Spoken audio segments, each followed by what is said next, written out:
Hello hi అందరికీ నమస్కారం. Welcome to my channel గృహలక్ష్మి.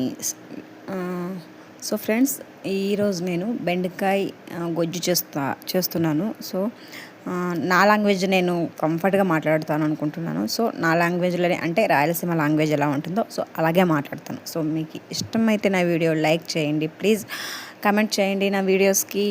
అలాగే ఛానల్కి సబ్స్క్రైబ్ చేసుకొని చూడండి. నా కంటెంట్ మీకు ఇష్టమైనట్లయితే కింద ఒక మంచి కామెంట్, మీ యొక్క గుడ్ వర్డ్స్ అంటే మంచి మాటలతో కామెంట్స్ రాయండి. సో ఇప్పుడైతే మధ్యాహ్నం కాదనుకుంటాను, మేబీ ఇది సో 11-12 గంటల లోపల చేస్తున్న వీడియో అండి. నేను బెండకాయ కర్రీ చేద్దామని బెండకాయ తరుగుతున్నాను. సో సింక్లో పాత్రలు అలాగే ఉన్నాయి. సో పాత్రలు కడగాలంటే ఫస్ట్కి వంట రెడీ చేసుకుంటూ నేను పాత్రలకి టైం ఇస్తాను. సో ఎందుకంటే ఇక్కడ వంట అవుతుంటుంది, అక్కడ మనం సింక్లోనూ పాత్రలు ఉజ్జుతుంటాము.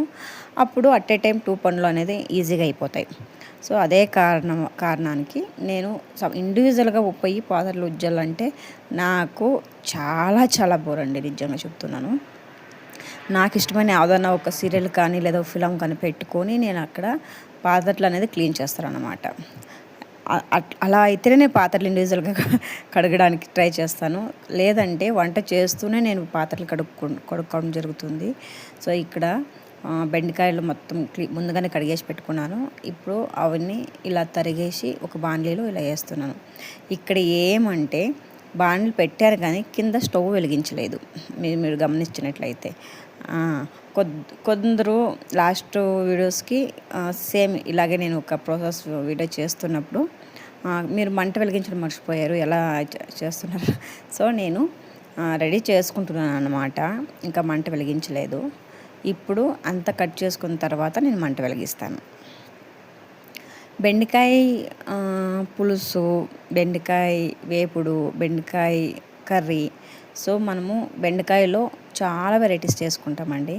కాకపోతే నేను ఈరోజు చేస్తున్న వెరైటీ ఏంటంటే బెండకాయ గొజ్జు. ఇది వచ్చి కర్ణాటక స్టైల్ అండి. సో మా రాయలసీమ స్టైల్లో కూడా అవుతుంది.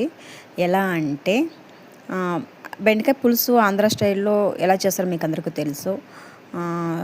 కావాలంటే దాని గురించి వీడియో ఒకటి పెడతాను. బట్ మా ఇంట్లో ఎవరు ఇష్టపడరు, అది మీకు చూపించడానికి మాత్రమే నేను వీడియో తీయాల్సి వస్తుంది. ఇక్కడ సాంబార్ పౌడర్ అని చెప్పేసి మనం ఇంట్లోనే రెడీ చేసుకుంటున్నాం. సో పాకెట్ సాంబార్ పౌడర్ కాదు, ఇక్కడ కర్ణాటకలో సాంబార్ అనేది ఎక్కువ తింటాం కాబట్టి అలా అన్నమాట, ఇంట్లోనే తయారు చేసుకుంటాము. సో అదే సాంబార్ పౌడర్ని యూజ్ చేసుకొని ఇలా బెండకాయ గొజ్జు, వంకాయ గొజ్జు సో ఇలా చేసుకుంటాం అన్నమాట. నా ఒక తెలుగు వచ్చేసి ఇటు ఆంధ్రాకి తప్పయింది, ఇక్కడ కన్నడకి తప్పయిందండి. సో అదన్నమాట మన లాంగ్వేజ్. బట్ నాకు కన్నడను పూర్తిగా మాట్లాడడం వచ్చు, తెలుగును పూర్తిగా మాట్లాడడం వచ్చు. సో కన్నడ కన్నా నాకు తెలుగు ఎక్కువ మదర్ లాంగ్వేజ్ అయినందుకు సో వీడియోస్ నేను అందులోనే పెట్టాలని డిసైడ్ అయ్యి ఫైనలీ నేను తెలుగుకి షిఫ్ట్ కావడం అయిందన్నమాట. సో ఇప్పుడు ఏంటంటే లాంగ్వేజ్ ఏదైతే ఏంటండి, మనకి కంటెంట్ ముఖ్యం, కంటెంట్ మాట్లాడాలి. నా వీడియోస్ చూస్తున్న వాళ్ళకి నేను ఏమన్నా ఒక మంచి మెసేజ్ ఇస్తాను అని ఒక నమ్మకంతో నేను వీడియోస్ అప్లోడ్ చేస్తానన్నమాట. ఈ వీడియో చూసి ఇష్టపడే వాళ్ళు కొద్దిగా ఉంటే, ఇష్టపడకుండా స్కిప్ చేసేవాళ్ళు కొద్దిగా ఉంటారు. సో ఇష్టపడే వాళ్ళ కోసమే ఈ వీడియోస్. ఇష్టపడకుండా స్కిప్ చేసే వాళ్ళకి కూడా థ్యాంక్ యూ. ఇప్పుడు బెండకాయ తరిగేసానండి. అదే ఒక ప్రాసెస్లోనే ఒక ఉల్లిపాయ అంటే ఎర్రగడ్డ అంటాం అన్నమాట మేము. సో అది తర్వాత టమాటో మీరు గ్రేవీనెస్ ఎక్కువ కావాలి అంటే మీరు టమాటో ఎక్కువ అంటే 2-3 టమాటోస్ మీరు కట్ చేసుకొని గ్రేవీ చేసుకోవచ్చు. సో ఇక్కడ నేను 1 or 2 టమాటోస్ అంతే యూజ్ చేస్తున్నాను అనమాట. సో ఇంకేంటంటే విషయాలు, ఇప్పుడు మార్నింగ్ పిల్లలకి టిఫిన్ బాక్స్ కట్టి పంపించాక ఆఫ్టర్నూన్కి లంచ్ ప్రిపేర్ చేసి నేను ఇప్పుడు ఫీల్డ్కి పోవాలన్నమాట. సో నాది ఫీల్డ్ వర్క్ అయినందువల్ల సో నాకేం టైమింగ్ లేదు నా జాబ్కి, ఎప్పుడైనా పోవచ్చు అదన్నమాట. మధ్యాహ్నము మా హస్బెండ్ ఇంట్లోనే ఉంటారు కాబట్టి వాళ్ళకి లంచ్ రెడీ చేసి పోవాలి నేను, అందుకే ఈ ప్రిపరేషన్ అన్నమాట. సో ఇంకేంటండి విశేషాలు. సో వరమహాలక్ష్మి పండగ వస్తుంది, ఇప్పుడు ఆషాఢం కదా. సో ఇక ఆడవాళ్ళకి ఇంట్లో ఫుల్ బిజీ ఉంటుందండి. అంటే ఏంటి, మనం ఇల్లు క్లీన్ చేసుకోవడాలు, అమ్మవారికి శుక్రవారం దీపం పెట్టుకోవడము, కొందరు కొద్దిగా ఎక్కువ భక్తి, ఎక్కువ ఈ ఆచార విచారాలు ఫాలో చేసేవాళ్ళు, వాళ్ళు కొద్దిగా ఈ మంత్ చాలా పనులు ఉంటాయి, చాలా బిజీగా ఉంటారు. సో నాకు తెలిసినంత వరకు ఆషాఢ మాసం కానీ శ్రావణ మాసం కానీ ఎలా నేను ఇంట్లో క్లీనింగ్ కావచ్చు, లేదా దీపారాధన చేసుకోవడం విధానం కావచ్చు, సో యావ్యావ పూజలు చేస్తారు, యావ్యావ పూజలు చేస్తే మంచిది ఇంటికి మనకి అనే ఒక విషయం గురించి కొద్దిగా వీడియోస్ షేర్ చేయాలనుకుంటున్నాను. పూర్తి తెలుసు, నాకు అంతా తెలిసిపోయింది అని కాదు, కానీ కొద్దిగా నాకు తెలిసిన ఒక విషయం మీ జೊತೆ షేర్ చేసుకోవాలనుకుంటున్నాను. మీకు ఇష్టమైతే వీడియోని ఆదరించండి ప్లీజ్. ఇంకొకటి ఏంటంటే, వరమహాలక్ష్మికి శారీ ఎలా కట్టాలి అన్న ఒక వీడియో నేను నెక్స్ట్ వీక్ రిలీజ్ చేయబోతున్నానండి. సో దాని ప్రిపరేషన్లో కొద్దిగా బిజీగా, వేరే పనులు బిజీగా ఉన్న వల్ల దాన్ని కొంచెం హోల్డ్ చేశాను అనమాట. నాకు లాస్ట్ టైం నేను చాలా బాగా చేశానండి వరలక్ష్మి పండుగ, సూపర్గా జరుపుకున్నాను మా ఇంట్లో వ్రతం అనేది. సో ఈసారి అడ్వాన్స్ వీడియో నేను మీతో షేర్ చేయాలనుకుంటున్నాను. సో అది కూడా మన వీడియో ఛానల్లో తప్పకుండా చూస్తారు. అది అయిన తర్వాత అంతకంటే ముందుగా మనము క్లీనింగ్ వీడియోస్ అంతా కొద్దిగా నేను అప్లోడ్ చేయాల్సి ఉంటుంది, అవి అప్లోడ్ చేయాలి. కొద్దిగా కిచెన్ టిప్స్ కావచ్చు, ఫ్రిడ్జ్ ఆర్గనైజేషన్, సో ఇలాంటివన్నీ మన ఛానల్స్లో పెట్టాలనుకుంటున్నాను. ఎందుకంటే ఇప్పుడు వేరే వాళ్ళు యూట్యూబ్లో సెర్చ్ చేసామంటే ప్రతి ఒక్క టాపిక్ పైన ఎవరో ఒకరు వీడియో చేసి పెట్టింటారండి.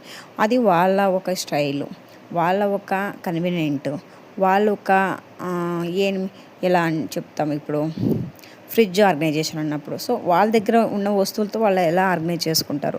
సో కొంతమంది అయితే ఫ్రిడ్జ్ ఆర్గనైజ్ చేసుకోవాలంటే ఆ ఫ్రిడ్జ్లో ఆర్గనైజేషన్ బాగా ఉండాలి అనే ఒక ఇంటెన్షన్తో వేరే అంటే దానిపై ఇన్వెస్ట్మెంట్ చేసి దానికి కావాల్సిన కంటైనర్ బాక్సెస్, సో కొద్దిగా వాళ్ళకి ఎలాంటివి కావాలో అలాంటివి కొనుక్కొని వీడియో చేయడం అనేది జరుగుతుంది అన్నమాట.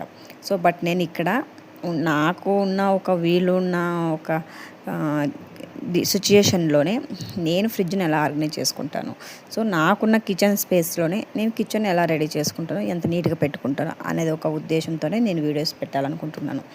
సో ఎక్కువ ఇన్వెస్ట్ చేసేసి మళ్ళీ చేతిలో ఉన్న డబ్బులు ఖాళీ చేసుకొని మనము యూట్యూబ్ కోసం ఇన్వెస్ట్మెంట్ చేసి మళ్ళీ మనం అప్పులు చేసి ఇవంతా నాకు ఎందుకో కొద్దిగా ఓవర్ అనిపిస్తుందండి. ఎందుకంటే మన దగ్గర ఏందుందో అదే నేను మీ ముందు పెట్టాలనుకుంటున్నాను. నేను ఎక్స్పోజ్ అయితే ఏమీ అనుకోవట్లేదు. నా వీడియోస్ అంతా న్యాచురల్గానే ఉంటాయి. సో ఫ్యూచర్లో యూట్యూబ్లో ఇంకా ఏమన్నా హర్న్ అయితే ఖచ్చితంగా నేను నా ఒక సెల్ఫ్ డెవలప్మెంట్ నేను చేసుకోవాలనుకుంటున్నాను. అప్పటి వరకు నాకు ఉన్న ఒక ఆర్థిక పరిస్థితులను నేను ఇది చేసుకుంటున్నాను. ఓకే అండి, ఇప్పుడు రెసిపీకి వచ్చేద్దాం. మన మాట వదిలేసి ఇక్కడ నేను ఆల్రెడీ బెండకాయ కట్ చేసి పెట్టేసాను. బెండకాయ వేపుడు కూడా అయిపోయిందండి. సో కొద్దిగా ఆయిల్ వేసి ఆ జిడ్డు అంతా పోయే వరకు మనం బాగా వేపుకోవాలన్నమాట. అది అయిన తర్వాత కొద్దిగా ఆయిల్ వేసి సాసులు, మళ్ళీ కొద్దిగా పప్పులు అవి ఇవి వేసిన తర్వాత ఉల్లిపాయలు, టమోటో, ಮತ್ತು కొద్దిగా పచ్చిమిర్చి, మళ్ళీ వచ్చి కొద్దిగా మిరప్పొడి, నేను అప్పుడు చెప్పాను కదండి సాంబార్ పౌడర్ అని చెప్పేసి అది, కొద్దిగా ధనియా పౌడర్ ఇంత వేసేసి బాగా మనము ఈ తిరుపతికి వేసుకున్న ఒక ఆయిల్లోనే రోస్ట్ చేసుకోవాలన్నమాట. చాలా బాగుంటుంది ఇది కాంబినేషన్. పరోటాకి, చపాతీకి, రైస్, ముద్ద చాలా బాగుంటుంది. నిజంగా చాలా సూపర్గా ఉంటుంది. నాకైతే చాలా ఇష్టం. అంటే మనము ఎక్కువ నీళ్ళుగా చేసుకోకూడదు అన్నమాట. ఇది గ్రేవీ లాగే చేసుకోవాలి, అప్పుడు తినడానికి చాలా బాగుంటుంది. నీళ్ళుగా ఉంటే అది ఒక టేస్ట్ చేంజ్ అయిపోతుందండి. సో అందుకే నేను ఎప్పుడూ చేయను, కొద్దిగా గ్రేవీ గట్టిగా థిక్గా ఉండేలాగా చేసుకుంటాను అన్నమాట. సో ఇప్పుడు మనం వేపు పెట్టుకున్న బెండకాయని కూడా ఇలా వేసి కలిపేసాను మొత్తం. ఇప్పుడు ఇది అయిన తర్వాత నేను వాషింగ్ మిషన్ బట్టలు వేయడం కావాలి, పని ఉంది, ఒకటి పెండింగ్ ఉంది. మళ్ళీ బయట ఆరేసిన బట్టలు తీసుకొచ్చి ఇంట్లో పెట్టడం ఒక పెండింగ్ ఉంది. నేను ఇంకా స్నానం చేయలేదు, స్నానం చేసి దీపం పెట్టాల్సిన పని పెండింగ్ ఉంది. నాకు 1 గంట అవుతుందండి ఖచ్చితంగా. సో 12 గంటల పైన అయితే మళ్ళీ నేను ఇంకా దేవుని ఇంట్లోకి దీపం పెట్టడానికి వెళ్ళాను. ఇంకా ఈవినింగే పోస్ట్‌పోన్ అయిపోతుంది పూజ అనమాట. సో ఒక్కొక్కసారి ఏం చేయడానికి కాదు, ఇలా మన టైం టేబుల్ చేంజ్ అవుతూనే ఉంటుంది. Please help me God, please help me enjoy. So ఇప్పుడు ఇదంతా అయిన తర్వాత మీరు దీనికి ఎంత కొద్దిగా అంటే మీకు అది ఎంత బాగా ఉడికిన తర్వాత మీకు అది గ్రేవీ ఎలా వస్తుందని ఒక స్ట్రక్చర్ పైన మీరు నీళ్ళంతా యాడ్ చేసుకోవాల్సి ఉంటుంది. చూడండి కలర్ఫుల్గా చాలా చాలా బాగుంటుంది. సో మీకు ఈ వీడియో నచ్చినట్లయితే ప్లీజ్ లైక్, షేర్, కామెంట్, ఛానల్కి సబ్స్క్రైబ్ చేసుకొని చూడండి. మీకు ఏమైనా నా వీడియోస్ పైన డౌట్ ఉంటే, నేను పెట్టిన వీడియోస్ పైన డౌట్ ఉంటే ఇలా కాదు ఇలా చేయొచ్చక్క, ఇలా కాదు ఇలా చేయొచ్చు చెల్లి అంటూ ఒక మంచి ప్రేమగా ఆదరించే మెసేజ్ పెట్టండి. మీరు పెట్టే మెసేజ్ కానీ మీరు ఇచ్చే ఈ వీడియోకి లైక్ కానీ నాకు చాలా మోటివేట్గా ఉంటుందండి. సో ఫైనల్లీ గొజ్జు రెడీ అయ్యింది. నేను ఏదైనా చేశాక ఇలా ఒక బౌల్లోకి తీసి పెట్టుకునేసి అక్కడ మనం ఏమైతే చేసుకుంటామో రెసిపీ అది నేను కడిగి పెట్టేస్తాను. సో అదొక మంచి అలవాటు నాది. అదొకటి. చూడండి రైస్ రెడీ అయింది, బెండకాయ కూర రెడీ అయింది. ఓకేనండి, ఇది ఈరోజు మా మధ్యాహ్నం లంచ్. సో రైస్ పెట్టేశాను. ఇక